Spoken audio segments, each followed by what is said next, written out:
A wounded Apache woman collapsed by my barn. I brought her inside. Not knowing she was being hunted, I've lived alone on this ranch for 11 years, long enough to memorize every sound the land makes. The creak of the windmill, the restless shift of horses in the corral, coyotes screaming far out near the river. Out here, noise means something. Danger, weather, or someone who shouldn't be near my property. So that night, when I heard a soft thud against the side wall of my barn, I knew damn well it wasn't the wind. It was near midnight. The sky was black and low, the kind that suffocates the moon behind heavy clouds. I'd been sitting by the window with a lamp turned low, half asleep with a book open on my lap. But the moment I heard that sound, heavy, human, and desperate, I froze. Another sound followed, a faint broken gasp. I stood. My boots hit the dusty floorboards louder than I wanted them to. Something about that gasp felt wrong, wrong enough to make the back of my neck prickle. Wrong enough to push me into grabbing the rifle I kept by the doorway. Out here, you don't walk toward trouble unarmed. The rain had started an hour ago, a slow drizzle turning into cold sheets that slapped against the dirt.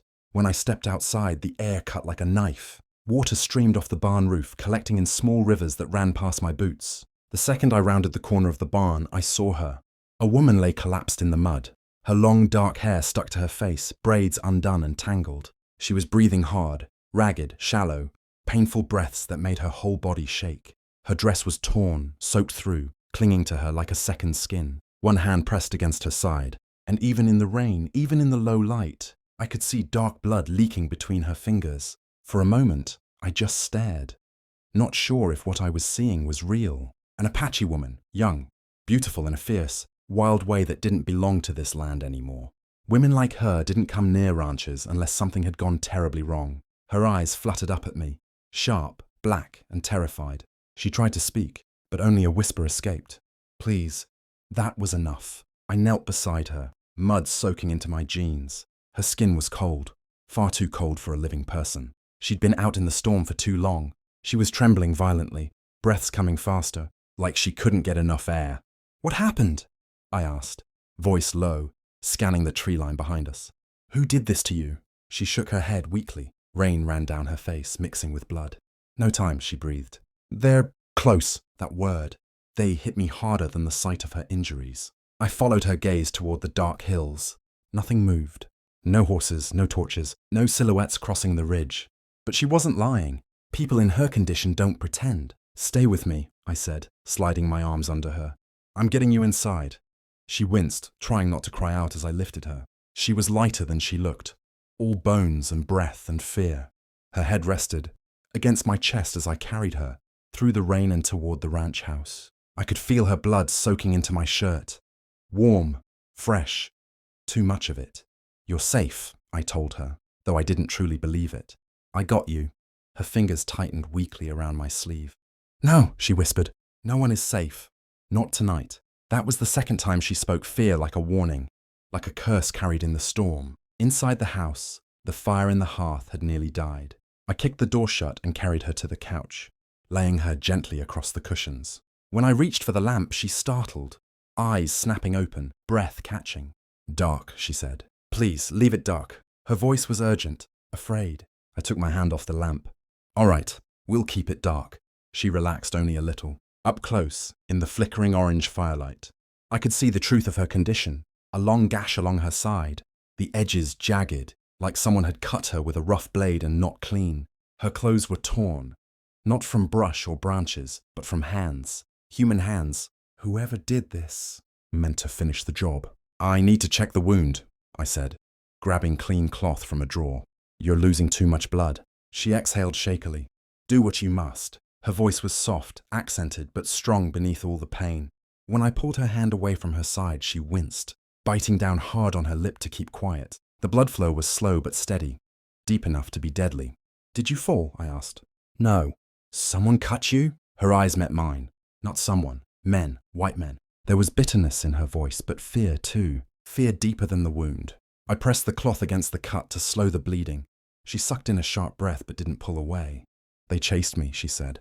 All night. Why? Her answer was quiet, barely more than a breath. Because of what I carry. I looked toward her hands, expecting to see an object. A pouch, a weapon, a map, something. But she shook her head slowly. Not on me, she whispered. Inside me. The fire popped in the silence that followed. Rain hammered against the windows. My heart thudded heavy in my chest. Inside her, I opened my mouth to ask what she meant, but she reached up and grabbed my wrist, her grip, surprisingly strong despite everything, no questions. Not yet, she said. If they find me here, they'll kill you first. My pulse kicked harder. I wasn't sure if it was fear or the strange shadowed intensity in her eyes. Either way, her warning hung in the air like smoke. Someone was hunting her. Someone who didn't care who they killed along the way. And now, without knowing a damn thing, I had brought their target into my home. I stayed kneeling beside her for a moment, listening to the storm pound against the house. The wind rattled the shutters like someone trying to claw their way in. I'd lived through enough bad nights on this ranch to know when trouble was close, and the air itself felt wrong, too still between the gusts, too heavy. The kind of night when men with bad intentions moved like shadows. She kept her hand tight around my wrist, her fingers ice cold but her grip stubborn. I could feel the tremble in her body, not from weakness but from something deeper, fear, and something else she hadn't said yet. You need stitches, I murmured. That cut is deep. Her eyes tracked mine in the dim light, sharp even through the pain. Later, she whispered. If I sleep now, I may not wake. Keep me talking. All right then, I said, pulling a blanket over her legs. Talk about what? A humorless smile flickered across her lips. Anything but the truth. That wasn't comforting. I stood and walked to the window, lifting the curtain with 2 fingers. The rain blurred everything, but the tree line was still visible, a dark wall stretching across the horizon. I stared at it too long, the uneasy feeling crawling in my chest.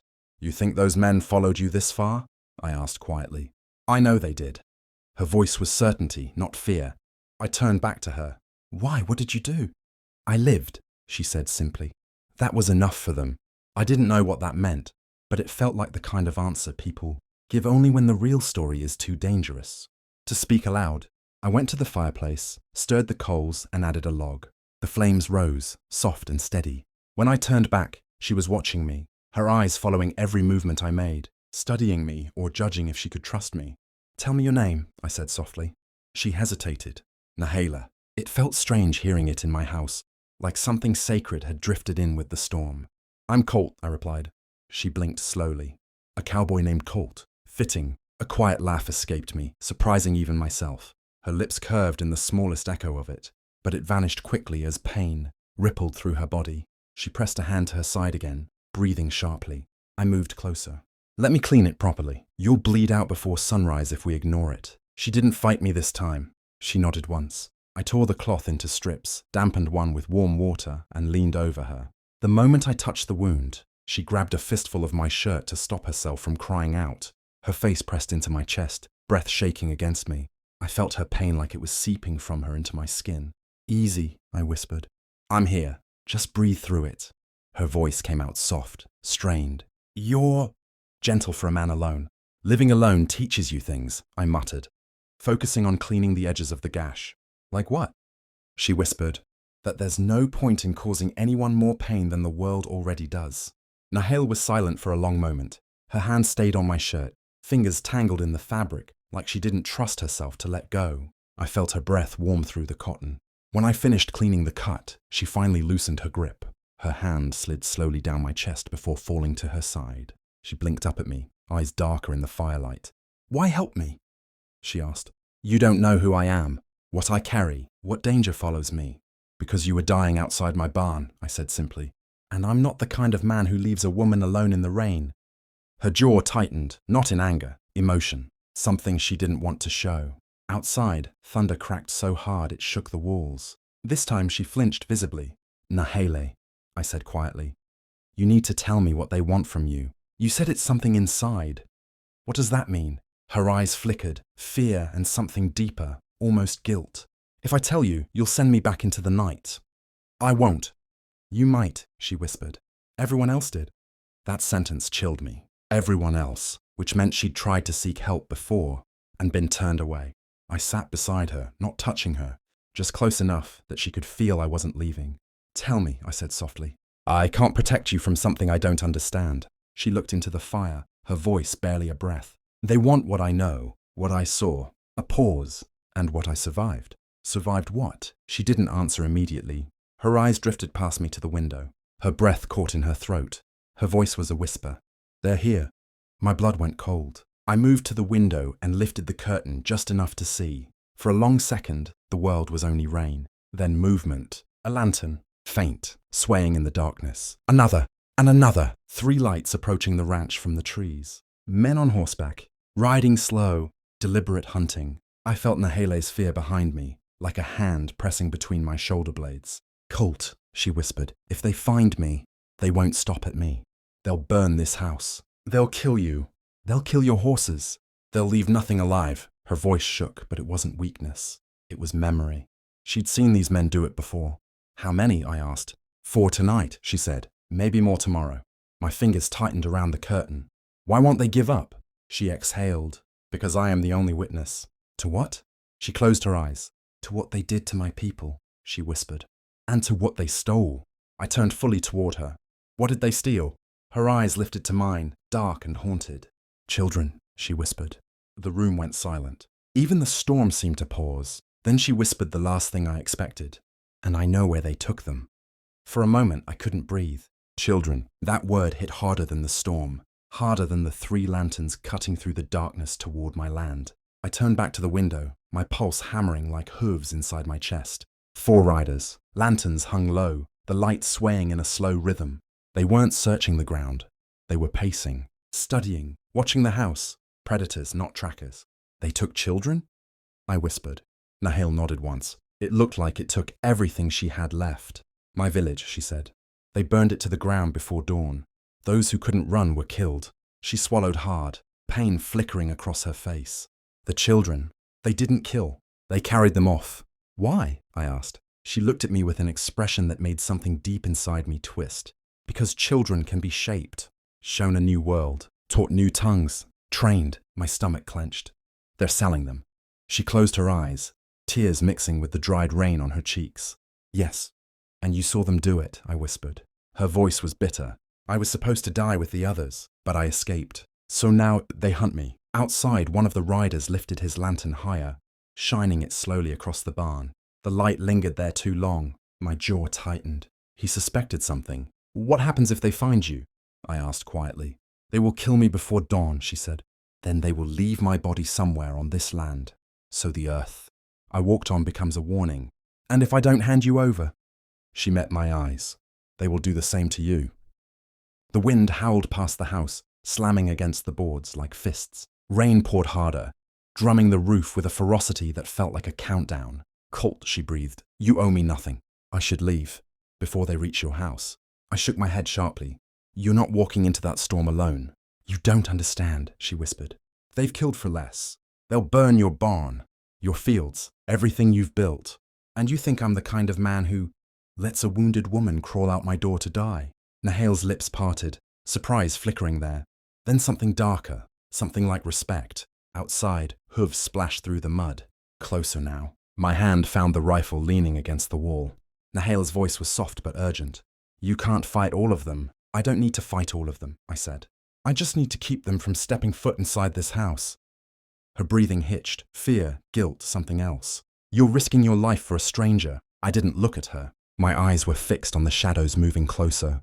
No, I murmured. I'm risking it because it's right. She watched me, really. Watched me, with a look that stripped something bare inside her. A look of someone who hadn't had a single soul protect her in months. Her voice went quieter. You remind me of someone. Who? My brother. I glanced back. Oh? She shook her head weakly. He died trying to protect our people from those same men. That settled heavily in the room. Outside, one rider dismounted. I could hear the crunch of boots in the soaked dirt. They're coming, Nahele whispered. I crossed the room fast, blowing out the lamp and plunging everything into deeper darkness. Only the fire flickered low, sending shadows dancing across her face. Stay down, I ordered quietly. She slid lower on the couch, pressing herself against the backrest, her breath shallow. A fist slammed against my door. Nahele froze. Another slam. Open up! A man's voice barked. We saw tracks heading this way. Tracks. Damn it. Her footprints in the mud. Colt, she whispered. Don't answer. They'll shoot you the second you open the door.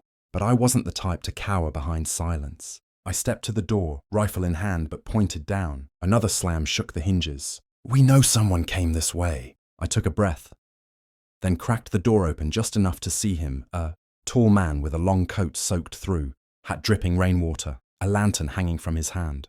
His beard was tangled and dark. His eyes were mean, alive with the kind of cruelty men develop when no one stops them. "Evening," I said, voice steady. "What brings you to my land at this hour?" He leaned in, trying to look past me. I blocked the doorway with my body. "We're tracking a fugitive," he said.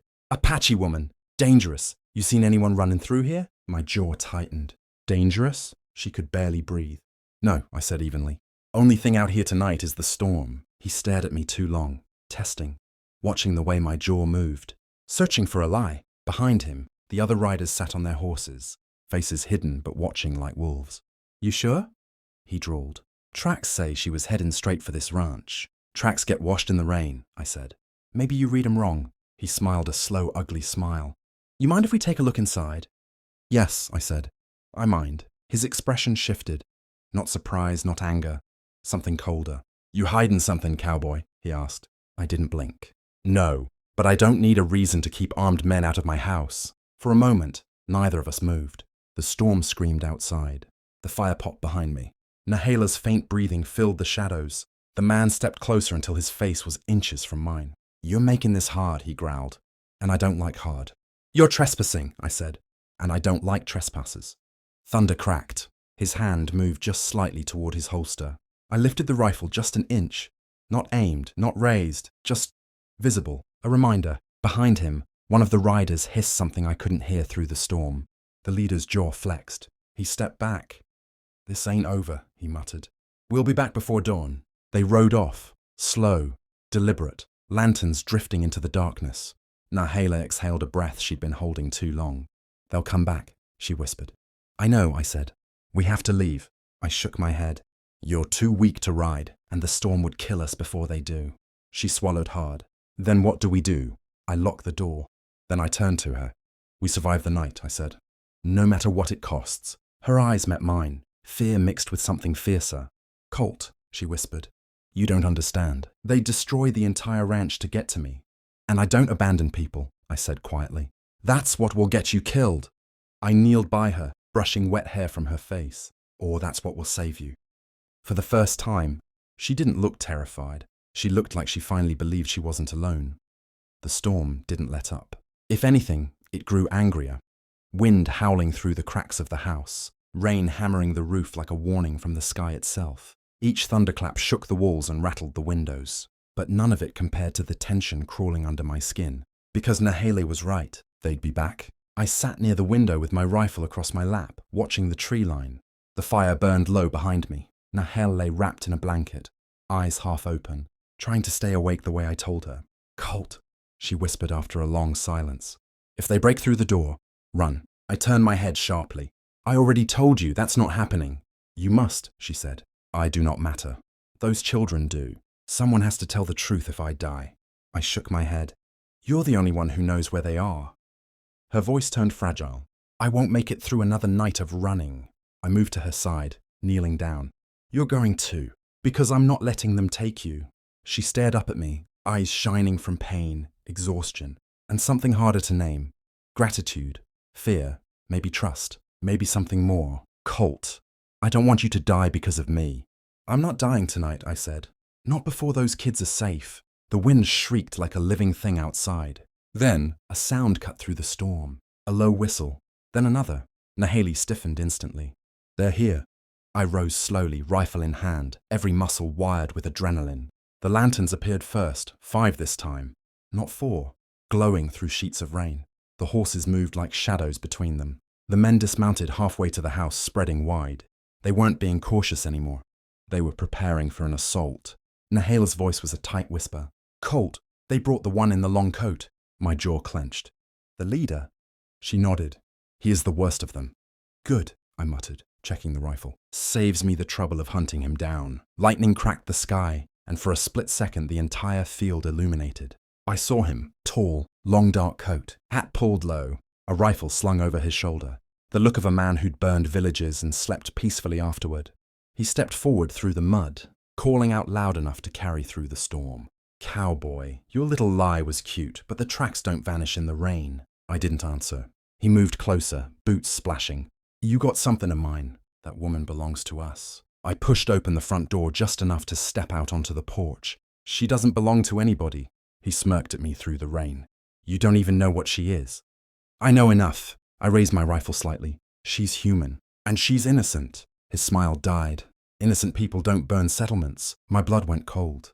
You think she burned her own home? He shrugged. Who else? Nahal's voice carried from inside the house. They burned my village. They took our children. The leader's eyes narrowed. She talks too much. He lifted his hand. 3 men aimed their rifles at the house. Bring her out, he said, or we burn everything you own. I didn't flinch. Try. The leader studied me with a look that chilled the air between us. You're willing to die for an Apache woman you met an hour ago. I didn't blink. Yes. He spat into the mud. Then you're a fool. He dropped his hand. Gunfire exploded. 3 bullets ripped through the porch posts, splintering wood inches from my head. I dove behind the doorway, firing back once, enough to force them behind their horses. Nahal cried out, Colt! I'm fine, I shouted, reloading. The leader barked orders. Men spread out in a crescent, closing in. They weren't trying to scare us anymore. They were trying to finish it. I aimed through a slit between the boards and fired again, hitting the lantern nearest a rider. It burst in a spray of fire, horse bucking wildly, man screaming as he hit the mud. 1 down, but not enough. The leader roared, Flank the house! Take the girl! I felt Nahal's fear like a physical grip on my spine. She was breathing fast, too fast. Colt! She gasped. They'll overwhelm you. You can't stop all of them. Yes, I can, I snapped, firing another shot. No, she cried. You need a distraction. Before I could ask what she meant, she stood. She actually stood, gripping the wall for balance, blood dripping down her side. Nahale. I grabbed her arm. Sit down, you'll fall. She pushed me off with surprising strength. If they want me, she whispered, let them see me. She stepped out onto the porch. My heart stopped. The rain soaked her clothes in seconds. She looked half dead, but her eyes blazed with defiance. Every rifle pointed at her instantly. The leader grinned. There you are. I moved in front of her, gun aimed squarely at his chest. Touch her, I growled. And I swear, the leader cut me off. You think you're saving her? Boy, she's leading you to your grave. She saw something she wasn't supposed to see. I know, I said. He studied me. So you understand what comes next? I inhaled slowly. Yes, I kill you first. For the first time, uncertainty flickered in his eyes. Nahal whispered behind me, Colt, don't. But it was too late. The leader drew. I fired. Both shots cracked through the rain. But only 1 man fell. Him. He dropped into the mud, eyes wide. A hole in his chest where his heart should have been. His men froze. Then, they ran. Not because of me, but because the storm broke wide open. Lightning blinding the field. Wind screaming like a spirit. Horses panicked and bolted. The riders fled after them, disappearing into the night. Nahale collapsed against me, body trembling. It's over, I whispered, catching her before she hit the floor. They're gone. She pressed her forehead to my chest, breath shaking. You killed him. He gave me no choice. Her fingers curled into my shirt. You saved me. I held her tighter. No, you saved yourself. I just helped. We stayed like that, kneeling in the rain, the storm easing around us. Finally she whispered, Colt? Yeah? You still want to help those children? I looked down at her. With everything I've got. Something softened in her eyes. Then you and we ride at dawn. I smiled faintly.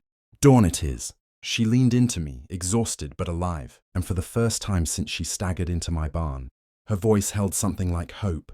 Then maybe, she whispered, the worst is behind us. I held her close and looked toward the horizon, lightning flickering over the dark hills where the men had fled. No, I murmured, brushing her hair back gently. The worst is behind us, but the fight, that was just beginning. And